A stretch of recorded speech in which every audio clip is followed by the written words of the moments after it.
So, ayun, Dolor, tapos na tayo magkape. So, medyo talagang na-boost na yung energy natin. So, ready na tayo to workout. Pero syempre, bago tayo mag-workout, Dolor, gagamit muna tayo ng Power Sweat Cream. Ipapahid muna natin to dun sa target area ng body na gusto kong pagpawisan talaga. Para mas Yes. enhance yung pawis na ilalabas niya dun sa katawan ko. So, eto, maglagay na tayo. Maganda dito, Dolor, organic na to. So, lalo na sa akin, Dolores, very sensitive yung skin natin. So, maganda kasi organic na. So, kahit sensitive yung skin mo is perfect siya for you. Ganito siya, Dolores. Konting amount lang naman yung ilagay natin, perfect na yan. So, actually, meron tong spoon. Ayan siya, Dolores. Then, maglagay na tayo, syempre, dito sa tiyan natin.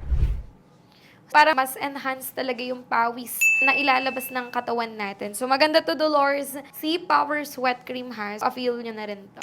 Maganda tong isabay, Dolores, sa workout. Ayan, nagagawin nyo. So, talagang bonggang pawis yung mailalabas niyan. So, perfect yan. So, makakatulong siya dun sa pagpapapawis natin. Kita nyo naman, Dolor, small amount lang yung nilalagay ko pero talagang nakakalat na siya ng bongga.